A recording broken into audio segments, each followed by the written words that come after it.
अस्सलाम वालेकुम, मेरा नाम कामर शाहिद है। मैं आपको वेलकम करता हूं अपने यूट्यूब चैनल ट्रेनिंग कॉर्नर से। दोस्तों, आज की वीडियो बहुत अहम है। आज की वीडियो मैं इसलिए बना रहा हूं कि इसमें हम इफेक्टिवनेस के बारे में ये जान सके कि इफेक्टिवनेस किसे कहा जाता है और इफेक्टिवनेस के ऊपर अमल दरामद कैसे किया जाता है।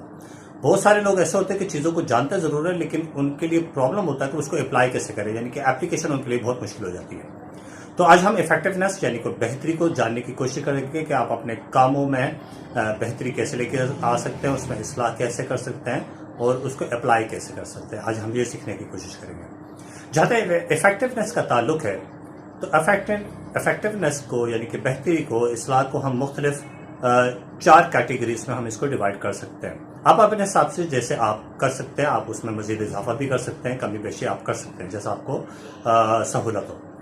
पहला आपके कारोबार होता है। तो कारोबार करना एक काम है, ठीक है। आप दफ्तर चलाते हैं, आप कोई दुकान चलाते हैं, तो ये एक कारोबार होता है, ठीक है ना।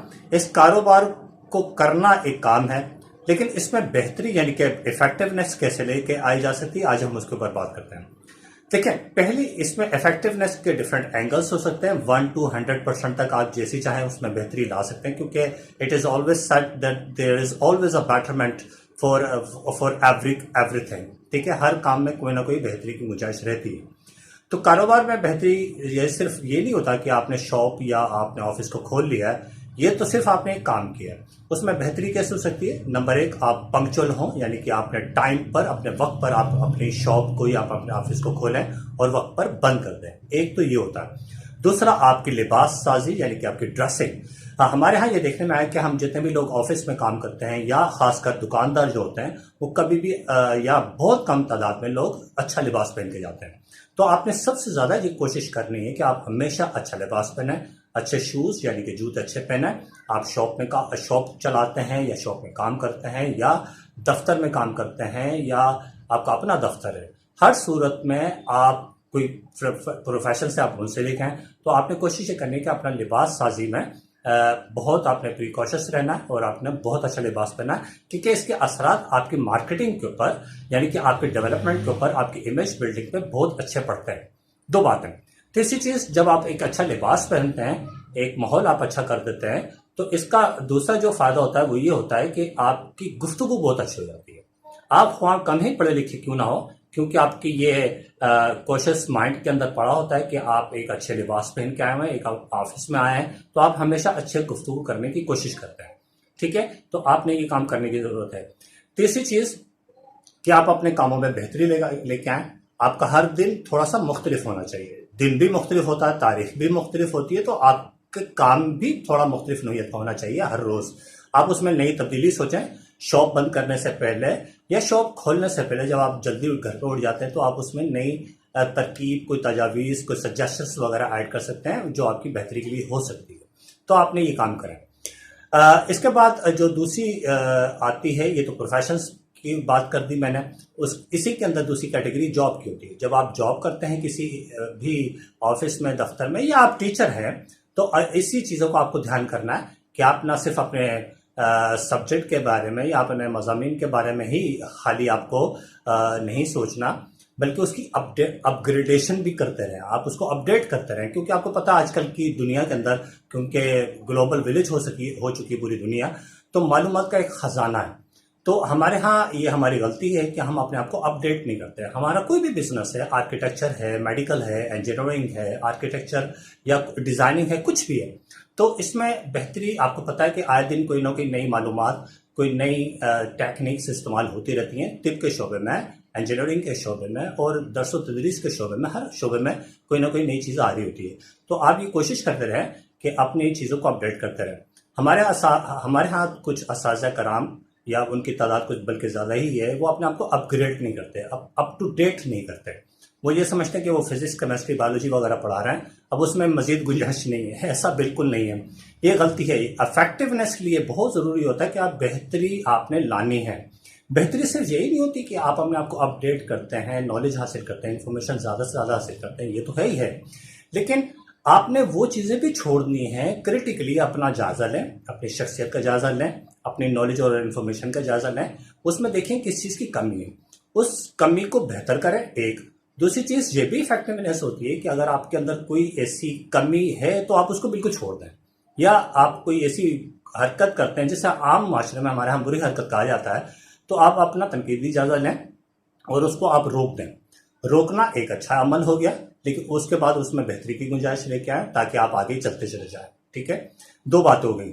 तीसरी चीज, अगर आप टीचर हैं या ऑफिस में हैं तो आप अपने काम करने का तरीकाकार बदलें, नई स्किल्स सीखें। मिसाल के तौर पे कंप्यूटर्स के अंदर बहुत सारे सॉफ्टवेयर आ रहे होते हैं, आप उसकी एबिलिटी हासिल करें, उसकी स्किल हासिल करें।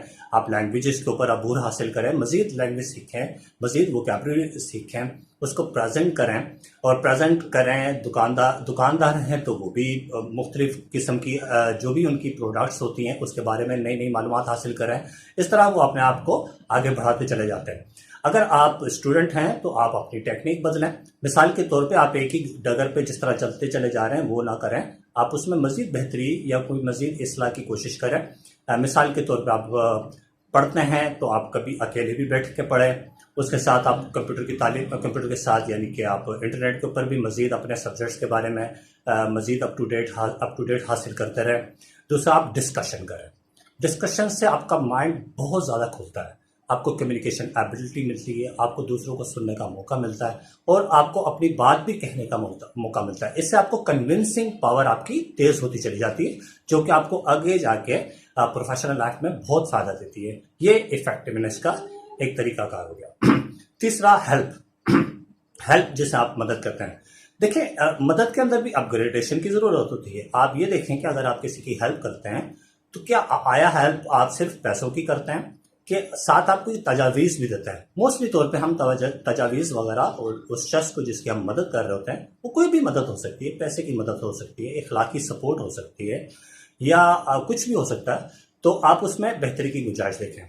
एक तो होती है कि आप सिर्फ डायरेक्शन बता देते हैं। उसकी छोटी सी मैं एग्जाम्पल दे देता हूँ कि कुछ 2-3 साल पहले मैं बाइक पे जा रहा था, तो वहाँ पे एक लड़का सफ़र कर रहा था, वो भी बाइक पे था लेकिन उसका पेट्रोल शायद ख़त्म हो गया था। तो मैंने उनसे पूछा कि आपको किसी किस्म की मदद की ज़रूरत है, तो ये मैं हेल्प कर रहा हूँ, ठीक है ना। तो उस लड़के ने और नौजवान ने कहा कि मेरा तो पेट्रोल ख़त्म हो गया, क्या आप मुझे बता सकते हैं कि पेट्रोल पंप कहाँ है। तो मैंने उसको कहा यहाँ से तकरीबन सीधा जाके आपको आधा किलोमीटर की दूरी पर पेट्रोल पंप मिल जाएगा। तो ये एक तरह की हेल्प होगी ये, लेकिन एक बहुत छोटा लेवल है।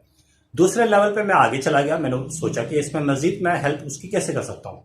मैंने कहा कि चलें मैं आपका हाथ पकड़ता हूँ, आप मोटरसाइकिल पे बैठ जाएं। तो हम दोनों वहां से रवाना हुए और मैंने पेट्रोल पंप पे जाकर के उस लड़के को छोड़ दिया। ये इफेक्टिवनेस का यानी कि बेहतरी का एक मजीद, तो वो लड़का बहुत खुश हुआ, यानी कि उसकी खुशी इतनी थी कि एक शख्स ने मुझे पेट्रोल पंप तक भी छोड़ा। तो ये इफेक्टिवनेस आपकी हेल्प के अंदर। इसी तरह आप कोई भी हेल्प करते हैं तो उसके साथ आप उसको कारोबार की तजावीज़ दे सकते हैं, किसी जॉब की तजावीज़ दे सकते हैं उस शख्स को। आप उसको मजीद इल्म बढ़ाने, स्किल बढ़ाने की तजवीज़ दे सकते हैं। साथ साथ आप ये ज़रूर करें, खाली यही नहीं कि आप उसकी अखलाकी सपोर्ट कर दें या पैसे की सपोर्ट कर दें, आप उसके साथ उसको मजीद अच्छी तजावीज़ भी दे सकते हैं। आप सोच सकते हैं कि उसके लिहाज से कौन सी तजवीज़, कौन सा मशवरा उसके लिए बेहतर हो सकता है। ये भी आपकी इफेक्टिवनेस का आता है। इससे आपकी गुडविल बढ़ती है, आपकी पर्सनालिटी में इजाफा होता है, ठीक है, आपकी इज्जत में इजाफा होता है। तीसरी चौथी चीज़ जो है आपकी ज़रूरत होती है।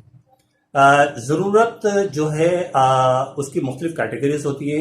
जैसे मजबूरी होती है, मजबूरी कोई ज़रूरत की एक बहुत एक्सट्रीम हालत होती है कि आप मजबूर हो जाते हैं घर बेचने पे, गाड़ी बेचने पे, मैं उसकी बात नहीं कर रहा। ज़रूरत होती है जैसे आपको किसी चीज़ की ज़रूरत है, उसमें इफेक्टिवनेस कैसे लेके आई जा सकती है। मिसाल के तौर पे आपके घर में किसी छोटे बच्चे को या किसी शख्स को कोई चीज़ की ज़रूरत हो गई, तो उसने आपसे कह दिया। जब आप बाज़ार जा रहे हैं तो आप घर के बाकी लोगों से भी पूछ सकते हैं कि किसी शख्स को कोई और चीज़ तो नहीं चाहिए, क्योंकि आप एक ही चक्कर में या एक ही राउंड में मार्केट जाते हैं तो आप तमाम मतलूबा अशिया जिस शख्स को जो ज़रूरत है वो आप लेके आ सकते हैं। इससे आपका वक्त बचेगा, आपको जहनी तनाव से भी आपको निजात मिल जाएगी और बहुत सारी चीज़ों के आपके फ़ायदे हो सकते हैं, ठीक है। ये आपकी ज़रूरियात के अंदर चला जाता है। Last but not the least, that is communication. Communication में भी आपको बेहतरी की बहुत ज़्यादा गुंजाइश होती है। कम्युनिकेशन डेफिनेटली हर शख्स की ज़रूरत है, ख्वाह वो कारोबारी हो, वो जॉब करता हो, वो तालिब इल्म हो, उस्ताद हो, कोई भी हो, कोई मजदूर हो, सबको कम्युनिकेशन। अब कम्युनिकेशन के अंदर भी इफेक्टिवनेस की ज़रूरत होती है। मिसाल के तौर पे जैसे मैंने आपको अभी मदद के अंदर बताया, मैंने उससे कम्युनिकेट किया कि मैंने उसको पेट्रोल पंप का रास्ता बताया। फिर उसके बाद मैंने पूछा कि आपको मैं खुद वहाँ पे छोड़ के आता हूँ, तो ये मैंने उसको पूछ के बात करके दे दिया उसको, ठीक है। दूसरा ये कि जैसे आपके घर में कोई मेहमान आता है तो उसमें आप कम्युनिकेशन कैसे करेंगे, आप उससे हाथ किस तरह मिलाएंगे। कम्युनिकेशन के दो पोर्शंस होते हैं, मैंने कम्युनिकेशन के ऊपर पहले भी एक वीडियो बना चुका हूं, इसमें वर्बल और नॉन वर्बल दोनों होते हैं, ठीक है। आप हाथ कैसे मिलाते हैं ये नॉन वर्बल है, लेकिन इस हाथ मिलाने के अंदाज से जो आपके पास घर पे मेहमान आया है या आपके ऑफिस में कोई आया है या आपकी दुकान पे कोई कस्टमर आया है, सिर्फ आपके सलाम दुआ करने से या हाथ मिलाने से उसका आइडिया हो जाता है कि आप उससे मिलकर खुश हुए हैं या नहीं हुए, ठीक है। तो आपने ये नॉन वर्बल कम्युनिकेशन के साथ वर्बल कम्युनिकेशन दोनों का हल करना है। दूसरी चीज, अगर उसी कस्टमर को आप बैठने का कहें कि आप बाहर से आए आप बैठ जाएं, तो ये एक इफेक्टिव कम्युनिकेशन हो जाती है। इससे आगे बढ़ते हैं, 2 कदम आगे, वो ये कि आपके पास कोई कस्टमर आया तो आप उसको चाय या पानी का आप पूछें। जब आप ये पूछते हैं तो उसके दिल में ये एक रिस्पेक्ट आपके लिए पैदा हो जाती है कि इस शख्स ने ना सिर्फ मुझे बिठाया बल्कि इसने मुझसे कुछ खाने पीने का भी पूछा। तो ये आपकी इफेक्टिव कम्युनिकेशन हो जाती है। तो आपने इफेक्टिव कम्युनिकेशन हर चीज में लेके आए। दूसरी चीज, इफेक्टिव कम्युनिकेशन में आप दूसरों को मुकम्मल सुने, उसकी बात सुने, उसका प्रॉब्लम सुने। जब आप सुनते हैं तो आप उसको अच्छी तजवीज़ दे सकते हैं। सुनना भी ज़रूरी है, ये भी कम्युनिकेशन का हिस्सा है। सेंडर और रिसीवर दोनों एक साथ होते हैं, कि ये याद रखिएगा, आप जहन में रखिएगा, ठीक है। आप उस्ताद हैं तो आपके लिए भी हौसला सब्र ज़रूरी है। बच्चों की बात पूरी सुने, उनका सवाल कंप्लीट सुने, उनको बल्कि ये आप प्रमोशन उनके अंदर करें, उनके हार्ट के अंदर कॉन्फिडेंस लेके आएँ कि आप हमेशा बात करें, आप सवाल करें। तो जब वो सवाल करे तो आप उनसे आई कांटेक्ट मिलाएं। ये नॉन वर्बल कम्युनिकेशन है। उस बच्चे को या उस तालिब इल्म को ये पता लगेगा कि उस्ताद जो हैं मेरी बात बगौर सुन रहे हैं। तो उसके अंदर क्या होगा कि वो हमेशा अच्छी बात करेगा, पूरी बात करेगा, गैर मुतल्लिका बात करने की कोशिश नहीं करेगा, तकरीबन नहीं करेगा। जब आप उसकी बात को गौर से सुनेंगे तो आप उसका कंप्लीट या मुकम्मल या सहल हासिल आप गुफ्तगू करेंगे, उसका जवाब भी अच्छे तरीके से दे सकते हैं। ये तकरीबन 4 चीज़ें मैंने दोबारा रिपीट कर देता हूँ आपके सामने। एक, इफेक्टिव कम्युनिकेशन आप इफेक्टिवनेस किस में लेके आ सकते हैं, आप अपने कारोबार में, अपनी जॉब के अंदर लेके आ सकते हैं। दूसरा, आप किसी की मदद करते हुए मदद किस तरह की जा सकती है, सपोर्ट किस तरह की जा सकती है, उसमें आप इफेक्टिवनेस कैसे लेके आ सकते हैं, वो मैंने बात की। तीसरा, आप ज़रूरत या मजबूरी, इसकी कैटेगरीज भी बताई और मैंने आपको इसका भी तरीक़ेकार बताया कि आपने हेल्प के अंदर किस तरह आप इफेक्टिवनेस लेके आ सकते हैं। और चौथा और वेरी इंपॉर्टेंट वो था गुफ्तगू, यानी कि कम्युनिकेशन। कम्युनिकेशन को आप कैसे बेहतर बना सकते हैं, इसके ऊपर मैं इंशाल्लाह बहुत जल्द एक वीडियो भी बनाने वाला हूँ, मैं आपके साथ वो भी शेयर करूँगा। और वो उसमें आपको मैं डिटेल में बताऊंगा कि कम्युनिकेशन क्या होता है और उसको इफेक्टिव कैसे बनाया जा सकता है। याद रखिएगा, फिर मैं बात को रिपीट कर देता हूँ कि हर काम के अंदर इफेक्टिवनेस की गुंजाइश, यानी कि बेहतरी की गुंजाइश हर काम के अंदर होती है। आप कारोबार करते हों, आप किसी की मदद करते हों, आप पढ़ाते हैं, आप पढ़ते हैं, आप किसी जॉब करते हैं, आप किसी से गुफ्तगू करते हैं, आप लेबर हैं, आप मालिक हैं, कुछ भी हैं, आपको बेहतरी की गुंजाइश आपके काम में ज़रूर होती है। तो आपने ये ख्याल रखना है कि हर काम में बेहतरी आपने लेके आनी है। तो मेरी तरफ से आज तक के लिए इतना ही। इस वीडियो को लाइक करना प्लीज़ मत भूलिएगा। अगर आपको ये वीडियो अच्छी लगी है तो शेयर भी करें, कमेंट भी करें और सब्सक्राइब भी करें और बेल आइकन को भी क्लिक करना मत भूलिएगा। तो सी यू इंशाल्लाह इन अ नेक्स्ट वीडियो। मुझे इजाज़त दीजिएगा। अल्लाह हाफिज़, टेक केयर।